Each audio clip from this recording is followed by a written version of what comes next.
Hello students, welcome to my channel. और students, आज हम बात करने वाले हैं एक बहुत ही इम्पोर्टेंट मतलब कह सकते हैं उस टॉपिक को।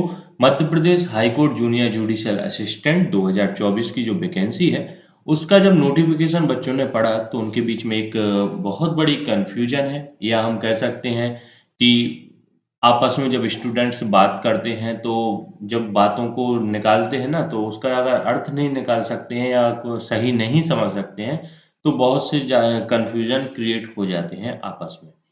उसी पर हम आज यहाँ पर बात करने वाले हैं। कुछ स्टूडेंट्स द्वारा हमें कमेंट करे गए थे और कुछ पर्सनल स्टूडेंट जो जानते हैं उन्होंने भी कहा कि सर इसमें क्या ऐसा होना चाहिए।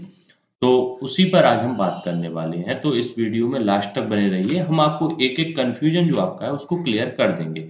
देखिए, हम अगर इसका एडवर्टाइजमेंट जो हुआ है मध्य प्रदेश उच्च न्यायालय द्वारा, जबलपुर द्वारा जो विज्ञापन निकाला गया था, उसमें आप जब देखते हैं यहाँ पर कि जो शैक्षणिक अर्हता है, योग्यताएं, रिक्रूटमेंट है, वो क्या थी। तो यहाँ पर आप देखेंगे कि फर्स्ट तो आपको चाहिए graduate from any recognised university. आप बीएससी करें हैं, बीकॉम करें हैं, बीए करें हैं, आप कुछ भी करें हैं तो आपका वो सब उसमें काम आएगा। सेकंड आपको चाहिए है यहाँ पर passed typewriting examination in English and Hindi language from any recognised board of shorthand. यहाँ पर ये नहीं बोला गया कि शॉर्ट हैंड का आपको सर्टिफिकेट चाहिए है, बोर्ड ऑफ शॉर्ट हैंड जब 2014 में ये चलता था उस समय की बात है। बाकी अभी भी आईटीआई से होता है ना। तो वहां पर टाइप राइटिंग मतलब आपने शॉर्ट हैंड प्लस टाइपिंग का अगर है, लेकिन अब टाइपिंग नहीं होती, अब सिर्फ शॉर्ट हैंड का वहां पर मिलता है आपको, बाकी ये नहीं मिलता है। हालांकि अगर कहीं मिल रहा हो तो बहुत अच्छी बात है, आप उसको लगा सकते हैं। फिर उसके बाद क्या बोला गया, अगर आप इसको पूरा पढ़ेंगे कि passed type writing examination in English and Hindi language from any recognised board of shorthand and type writing exam. मतलब टाइपराइटर भी चलता था उस टाइम पर भी, एक अलग से ही बोर्ड कंडक्ट होके डीपीआई जिसको थे उससे होता था, तब मान सकते थे। लेकिन फिर यहाँ पर क्या कर दिया, और जब लग गया तो आपको ही पता है कि या का काम करता है ये। तो फिर क्या है यहाँ पर, वैलिड सीपीसीटी स्कोर कार्ड। मतलब अब आप इस शॉर्ट हैंड शब्द को भूल जाइए, क्योंकि वर्तमान में आप क्या करते हैं, सीपीसीटी स्कोर कार्ड आप सभी के पास होगा। वो आपको चाहिए जिसमें आपको हिंदी और इंग्लिश दोनों आपके पास आउट होना चाहिए। ठीक है ना।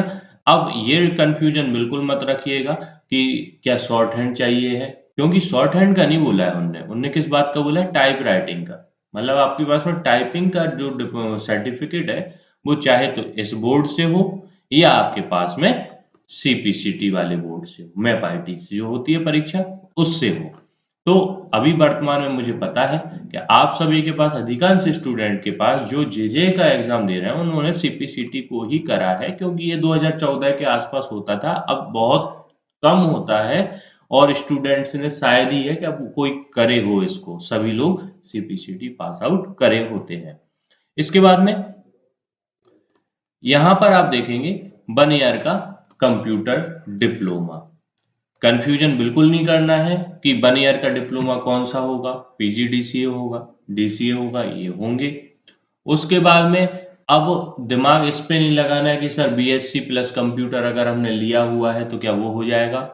बिल्कुल भी वो वैलिड नहीं है। अब वैलिड कौन कौन से हैं, तो देखो यहाँ पर पहला इन्होंने क्या कहा है, संबंधित पद की योग्यता हेतु टीप उपरोक्त अनुसार दर्शित सभी शैक्षणिक व तकनीकी अर्हताएं ऑनलाइन आवेदन भरने की अंतिम तिथि तक धारित उत्तीर्ण होना चाहिए। मतलब जिस दिन आपने फॉर्म भरा है उसके पहले ये सारी सारी जो भी डॉक्यूमेंट्स उन्हें मांगे गए हैं, जो आपकी शैक्षणिक है, चाहे वो 10th हो, 12th हो, ग्रेजुएशन हो, क्योंकि ग्रेजुएशन ही आपकी जब कंप्लीट होगी, जब तो 10th 12th तो ऑलरेडी है, तो आपका ग्रेजुएशन मेन है। उसके बाद में अब यहाँ पर 1 वर्षीय कंप्यूटर डिप्लोमा के अतिरिक्त निम्नलिखित डिग्रियों को मान्य किया जाएगा। यहाँ पर कौन कौन सी हैं, अगर आपने बीई करा है वो भी किससे, सीएसई आईटी से, एमसीए करा है या बीसीए करा है, कंप्यूटर का तो बीसीए है ही, ये डिग्रियां हैं। अगर आपने ये सब करी हैं तो ये आपकी वैलिड है, 1 वर्षीय डिप्लोमा, फिर आपको अलग से आवश्यकता नहीं है। एआईसीटीई से अनुमोदित polytechnic diploma in computer science, अगर आपने वो करा है तो वो भी आपका मान्य होगा। जैसे आईटीआई से भी आपके कंप्यूटर डिप्लोमा होते हैं, तो वो भी आप यहाँ पर यूज कर सकते हैं, वो भी आपके वर्क करेंगे। लेकिन देखो यहाँ पर थर्ड पॉइंट में देखो, बीएससी बीकॉम डिग्रियां जिनमें केवल कंप्यूटर के एक विषय का अध्यापन सम्मिलित है, मान्य नहीं होगा। मतलब स्पष्ट बोल दिया है कि आपने भाई बीएससी कर रहे थे आप या बीकॉम कर रहे थे, और आपने प्लस एडिशनल में एक सब्जेक्ट उसका हटके और यहाँ पर आपने कंप्यूटर का सब्जेक्ट ले लिया, अब आप कह रहे हैं सर वो मान्य होगा, वो बिल्कुल भी मान्य नहीं होगा। स्पष्ट है बात, समझ में आई होगी। इसके बाद अब जो कल वीडियो आएगी उसमें हम आपको बताएंगे जूनियर जुडिशियल असिस्टेंट का कट ऑफ पिछले साल कितना गया था, मतलब 2022 का जो एग्जाम था उसका जो रिजल्ट था उसमें बच्चों का कट ऑफ कितना गया था।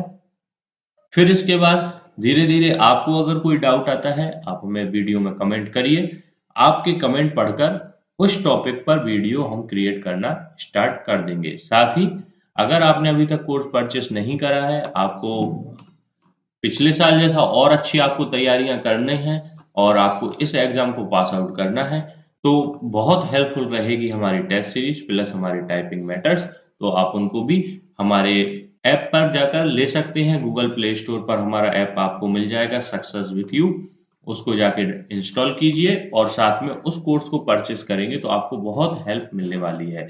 स्टूडेंट्स, हमारे साथ जुड़ने के लिए, हमारी वीडियोस को लाइक करने के लिए और हमारे चैनल को सब्सक्राइब करने के लिए आपका हृदय की गहराइयों से धन्यवाद।